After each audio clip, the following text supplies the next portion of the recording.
Hey, Shabbat Shalom, Shabbat Shalom. Hope all is well with everyone out there. This is Tobiah coming back with part 8 to the series, the Gregorian versus the lunar slash ecclesiastical calendar. This will be part 8, and we're going to go a little bit further into the discrepancies of the original calendar, the lunar slash ecclesiastical calendar, and the Gregorian calendar that is followed now. In part 7, we discussed some of the sources and references that discuss the origin of this Gregorian calendar and why it was established by Pope Gregory in, let me see here, let me check my notes real quick, in 1582. And of course, we cited the reason was that their so-called pagan holiday, which I obviously don't like saying the name of because it refers back to a pagan idol, but their holiday with the chocolate bunnies and the resurrection service and so forth was getting further and further away from their vernal equinox, and this was very important to them. And in part 9, we're going to discuss what the vernal equinox is and how it was already covered in the book of Enoch, and what about it is so important to them. But the origin of this calendar, the Gregorian calendar, was this so-called holiday, which is only a tradition of man. It's not talked about in Leviticus 23 or the book of Esther or in the book of Maccabees. So it falls under the tradition of man, which goes into Colossians 2 and 8 and Mark chapter 7, verses 5 through 7. We can even say 5 through 8. So we're going to go further into this. So we've already established the pagan origins of this calendar and why they established it and the reason of their calendar crisis, right, surrounding the vernal equinox and the pagan idol that's being worshipped by these people at the root of this Gregorian calendar, right? So and it was actually right on time, all praise to the Most High, that the lesson came out, because the lesson came out right at the time of this so-called holiday, and it just by the timing of the Most High, this series actually was directly tied into this holiday, because this holiday is the reason why we have this new calendar now. So, or this pagan holiday is the reason why we have this new calendar now. So, and like I said, in part 7, we cited more sources backing up and substantiating the pagan origins of this calendar. And now we're going to go a little bit farther. So, again, the Gregorian calendar was started in 1582. It was established February 24th, 1582. And the new Gregorian calendar was comprised of 365 days with a intercalary day added for years. Intercalary day, which are going to be the bulk of the substance of this part 8 video, are the days that divide the seasons. Right, the Gregorian calendar was comprised of 365 days with the intercalary day added every 4 years. That right there is a red flag within itself, because there are only 4 intercalary days already established from the beginning of time. So you can't add an intercalary day every 4 years. That's another hint that this calendar that we're following is man-made. It's a man's tradition. Colossians 2 and 8 is not according to knowledge. Hosea 4 and 6 and Romans 10 and 2. Which is why you have this so-called holiday bouncing around every year. It's not consistent. It's not on the same day. And the lunar slash ecclesiastical calendar only has 364 days, and they're adding intercalary days every 4 years. So something is amiss and it's not right. And the symptoms of that are the bouncing around of this so-called holiday, the the fact that there are 365 days when really there are only 364, and they have to keep adding intercalary days, and that doesn't make sense because they cannot decide when spring, summer, fall, and winter start. So we have a problem there. And my notes go on further state when there are 4 intercalary days in the year, and we're going to get into that because the book of Enoch lets us know that men are going to err in observing these intercalary days.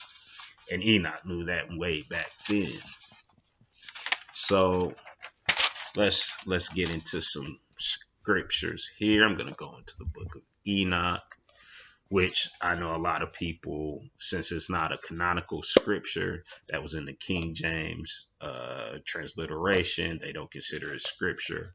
I do consider it scripture because it is referenced in scripture in the book of Jude, and Enoch is referenced in the book of Genesis. So we're going to start off in the book of Enoch, chapter 75, verses 1 through 3. Let's go there now. Enoch 75. Give me 1 second. 74. 75. Oh, this 65. Whoops. We're moving along here. 73, 74, 75. All right, Enoch chapter 75, verse 1. And just a little context here. Enoch is describing the lunar year with the new moon, full moon, which is the middle of the month, and the portals that the moon goes through against the sun where the moon gets her light. And chapter 75 starts off discussing the leaders of the luminaries, or the leaders of the hosts, the heaven, the stars, which have leaders that bring them through their courses according to the book of Enoch. Bam, right there, that I'm reading out of. That make sure they do what they're supposed to do when they're supposed to do it, as ordered by the Most High, and they're just following their orders. Baruch 3 and 34, the Most High calls every star by its name. Every star has its own name, and they're obeyed. They're obeying. They're doing what they're supposed to do. We're the only ones that don't do what we're supposed to do, and the stars who don't do what they're supposed to do, according to Enoch 18, 13, and 16, are punished for it. And those stars are actually put to work later in the book of Revelation. But that's another lesson for another day. So we're starting off in Enoch 75, verse 1. And the leaders of the heads of the thousands who are placed over the whole creation and over all the stars have also to do with the 4 intercalary days, being inseparable from their office, according to the reckoning of the year. And these render service on the 4 days which are not reckoned in the reckoning of the year. And owing to them, men go wrong therein. For those luminaries truly render service on the world stations, one in the first portal. These portals are the portals that the sun goes through according to the seasons of the years and months of the years. There's 6 portals, and the sun goes through different portals in different months of the year, and the moon follows behind it. And owing to them, men go wrong therein, for those luminaries truly render service on the world stations, one in the first portal, one in the third portal of the heaven, and one in the fourth portal, and one in the 6th portal. And the exactness of the year is accomplished through its separate 364 stations. Verse 3 too. For the signs and the times and the years and the days, the angel Uriel showed to me, whom the highest of glory has set forever over all the luminaries of the heaven, in the heaven and in the world, that they should rule on the face of the heaven, to be seen on the earth, and be leaders for the day and the night, the sun, moon, and stars, and all the ministering creatures which make their revolution in the chariots of the heaven. So we see here that there are 4 intercalary days. We'll go back to verse 1. And the leaders and the heads of thousands who are placed over the whole creation and over all the stars have also to do with the four intercalary days being inseparable from their office. So you can't add one every 4 years. They're the same 4 every year, and they're inseparable from their office according to the reckoning of the year. And these render service on the 4 days which are not reckoned in the reckoning of the year. And owing to them, men go wrong therein. See, so men, it says in the book of Enoch, men go wrong in reckoning the 4 intercalary days. And owing to them, men go wrong therein, for those luminaries truly render their service on the world stations. Right? So there are only 4 intercalary days, and we're going to go to Enoch 82, and we're going to further discuss these 4 intercalary days. But it says right here in Enoch 75, way back when this book was written, Enoch said men are going to go wrong in determining these intercalary days.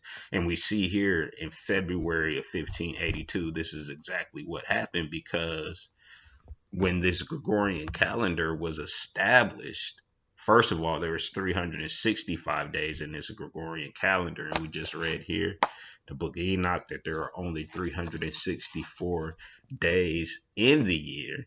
And the intercalary day is added every 4 years. It says their offices are inseparable. So you can't add an intercalary day every 4 years. But Enoch saw this coming way back then, and he said that men are going to err in reckoning these days, and only to them men go wrong therein, for those luminaries truly render service on the world stations. So men are going to go wrong in reckoning these intercalary days, and it happened in February of 1582. Exactly February 24, 1582, men went wrong in reckoning these intercalary days. It happened. He wrote it. It happened. Okay. So let's go a little bit farther here. We're going to go to Enoch chapter 82. Enoch chapter 82.